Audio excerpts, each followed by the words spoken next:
দিনের পর দিন এতগুলো ধর্ষণ হচ্ছে এবং ধর্ষকের যে শাস্তি নিশ্চিত করা হচ্ছে না, এই সমস্ত ঘটনায় আমরা আসলে স্তব্ধ হয়ে গেছি। আজকে মূলত লাল কাপড় মুখে জড়িয়েছি কারণ আমরা বিগত কয়েকদিন আগে গত মঙ্গলবার আমরা একটা জাহাঙ্গীরনগর বিশ্ববিদ্যালয়ে একটা ধর্ষণ চেষ্টার ঘটনা আমরা শুনেছি এবং আমরা আসলে দিনের পর দিন এতগুলো ধর্ষণ হচ্ছে এবং ধর্ষকের যে শাস্তি নিশ্চিত করা হচ্ছে না, এই সমস্ত ঘটনায় আমরা আসলে স্তব্ধ হয়ে গেছি এবং মূলত এই ঘটনার পরিপ্রেক্ষিতেই আমরা আসলে মুখে লাল কাপড় জড়িয়েছি, যেটা আসলে আমরা যে স্তব্ধ হয়ে গেছি এর প্রতীক হিসেবে আমরা আসলে লাল কাপড় জড়িয়েছি।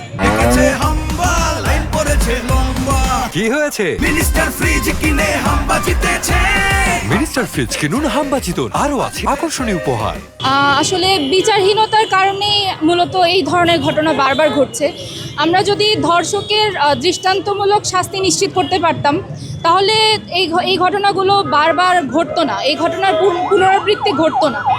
আমার মনে হয় যে আইনি যেসব জটিলতা আছে বা ধরেন বিচার কার্য যে নিশ্চিত করা হচ্ছে না বা বারবার যেমন পিছিয়ে যাচ্ছে, বিভিন্নভাবে অপরাধী আইনের মারপ্যাচ গড়িয়ে এসে বেরিয়ে আসছে, এটা আসলে এই কারণগুলোই আসলে মূলত ধর্ষণ বৃদ্ধির কারণ হিসেবে আমি দেখছি। আফিফা আরনাজ ইলমু।